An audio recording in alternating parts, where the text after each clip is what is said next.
International, international aid organization, and we are implementing the 5-year PIE, Protection, Inclusion, and Empowerment activity for USAID. We are in the second year.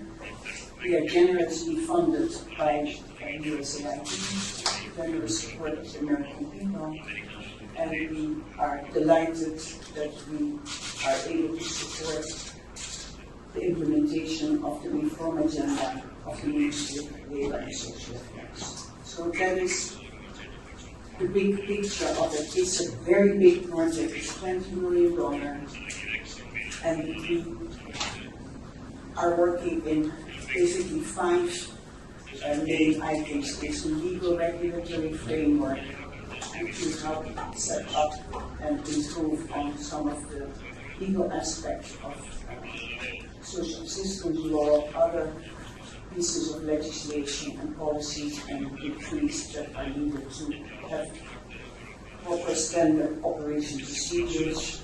We are working on identifying together with MLSA what kind of gaps there might be in services, and do some piloting of new approaches to services so that these services can become part of the package that the ministry could give to people in need.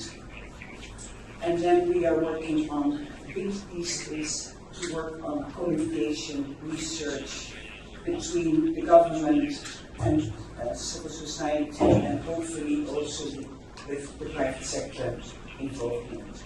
I think you all know that USAID is also supporting a big strategic communication program. We are closely coordinating with them so that they are all aligned on what kind of communication is needed, and I think this is a very exciting prospect of working on this project in this country. And then it all comes together in providing emergency assistance. This is the work with Mrs. Amendolanchan, with the entire ministry here. And it comes down to identifying where the gaps are. We call it the value chain of social protection in emergencies.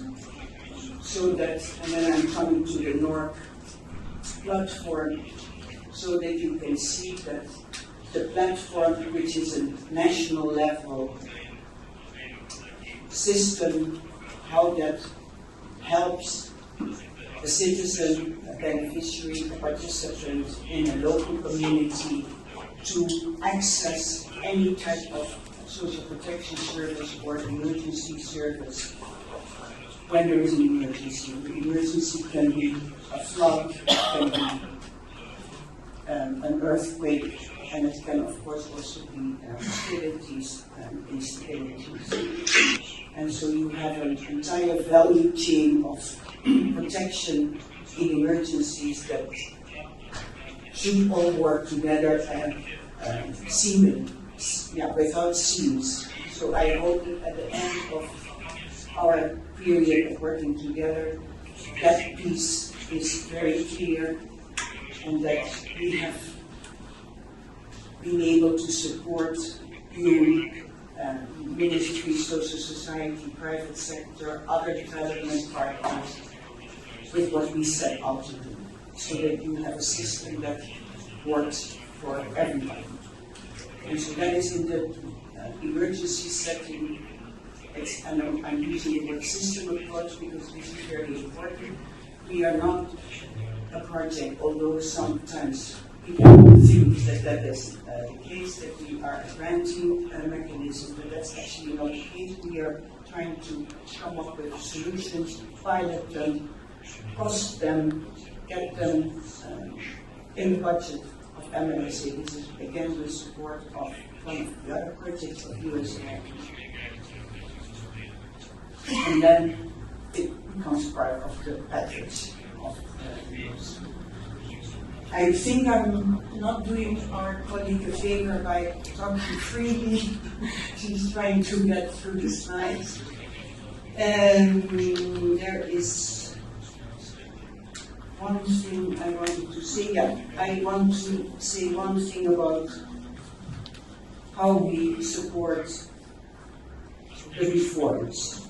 And this is very important for us to work with Mrs. Damagochen and her team to ensure that we are aligned with the type of reform in social assistance and vulnerability assessment that you have in mind for the long-term assistance and for the short-term assistance.